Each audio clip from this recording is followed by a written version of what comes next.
दोस्तों, क्या आपको पता है कि दुनिया में एक आइलैंड है जहां पे लिटरली सैकड़ों गुड़िया पेड़ों पे लटकी हुई हैं?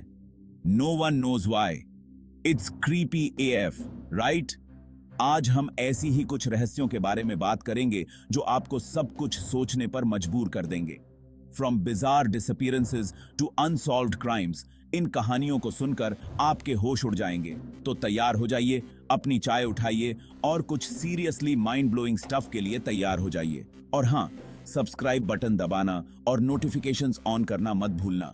Let's go. Picture this 1978 Australia.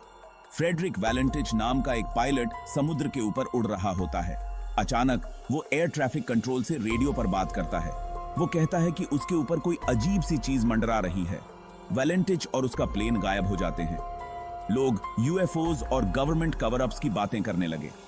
हम शायद कभी नहीं जान पाएंगे। ऑलराइट, ये वाली कहानी तो सच में अजीब है।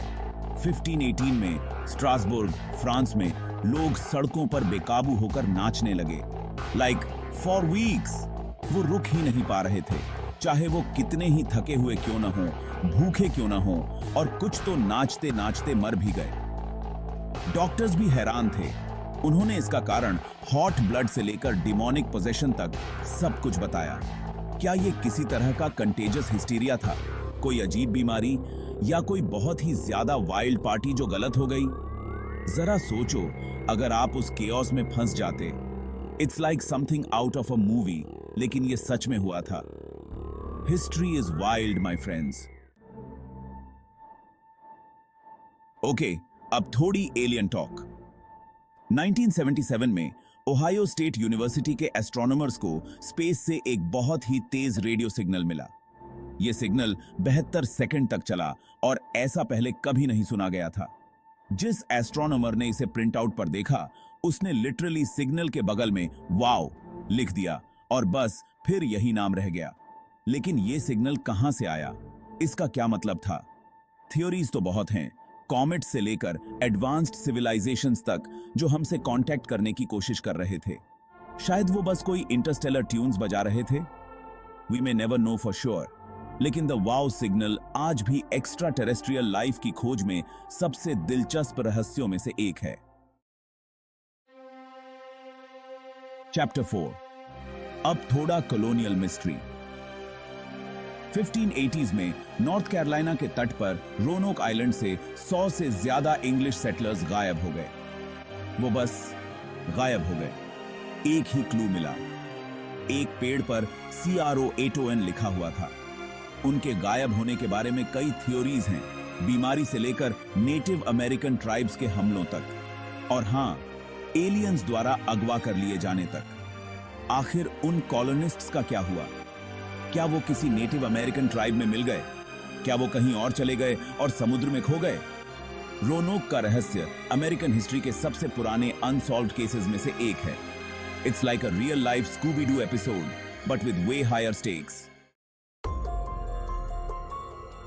चैप्टर 5। एक ऐसी लो फ्रीक्वेंसी हमिंग साउंड की कल्पना करो जो बंद ही नहीं होती। ताओस। न्यू मैक्सिको के लोग दशकों से यही झेल रहे हैं। इसे ताओस हम कहते हैं और ये लोगों को परेशान कर रहा है। लेकिन इस हम का सोर्स आज भी एक रहस्य बना हुआ है और सालों से यहां के लोगों को परेशान किया है। चैप्टर 6। ओके, ये कहानी उन सबके लिए है जो कोड्स सुलझाना पसंद करते हैं। द वॉयनिच मैन्यूस्क्रिप्ट 240 पन्नों की एक किताब है जो एक अनजानी लिपि में लिखी गई है और अजीबोगरीब चित्रों से भरी हुई है।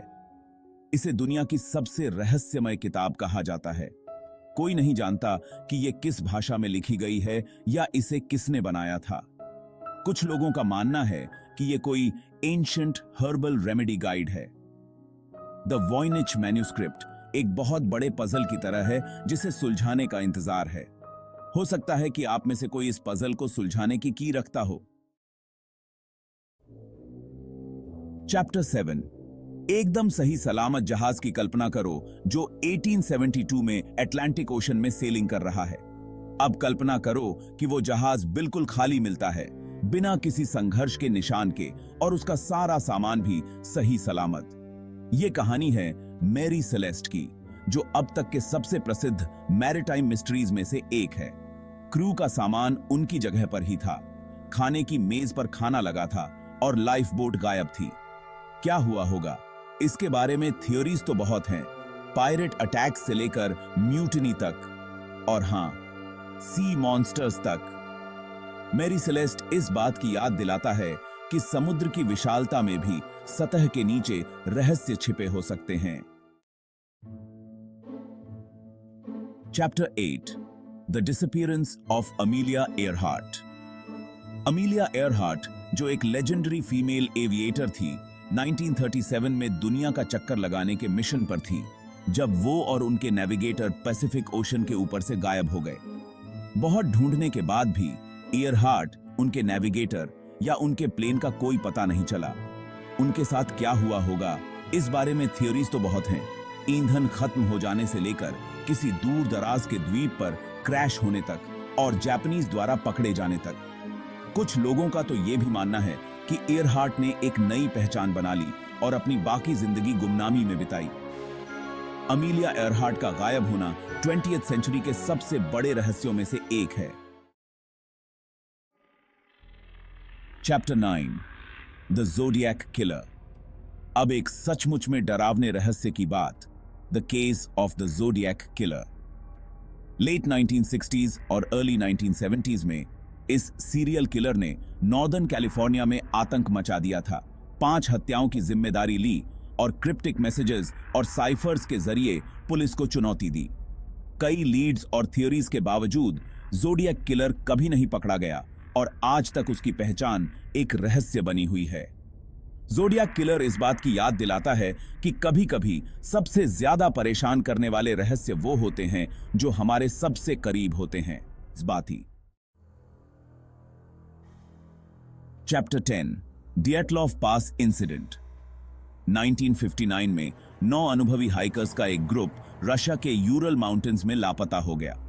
जब हफ्तों बाद उनका तंबू मिला तो वह अंदर से फटा हुआ था और उनके शरीर कैंप साइट के आसपास बिखरे हुए थे। कुछ को अजीब और गरीब चोटें आई थीं, जैसे इंटरनल ब्लीडिंग और फ्रैक्चर्ड स्कल्स। लेकिन यहां असली क्रीपी पार्ट है, संघर्ष के कोई निशान नहीं थे। क्या यह कोई सीक्रेट गवर्नमेंट एक्सपेरिमेंट था, कोई yeti attack? The Dyatlov pass incident आज तक के सबसे हैरान करने वाले रहस्यों में से एक है। ओतरो तो ये रहे वो 10 रहस्य जो आज भी एक्सपर्ट्स और आर्मचेयर डिटेक्टिव्स के दिमाग को घुमा रहे हैं। From vanishing pilots to dancing plagues to cryptic codes, ये कहानियां हमें याद दिलाती हैं कि दुनिया अजूबों और भयावहता से भरी है, जिन्हें हम शायद कभी पूरी तरह से समझ नहीं पाएंगे। आपको क्या लगता है, इन केसेस में क्या हुआ होगा? अपने थ्योरीज मुझे नीचे कमेंट्स में बताइए। और अगर आप और भी माइंड ब्लोइंग मिस्ट्रीज जानना चाहते हैं तो इंडिया के टॉप 5 अनसॉल्व्ड डिसअपीयरेंसेस के बारे में मेरा वीडियो देखना न भूलें। अगली बार तक क्यूरियस रहें, सेफ रहें और अनएक्सप्लेन्ड पर नजर रखें।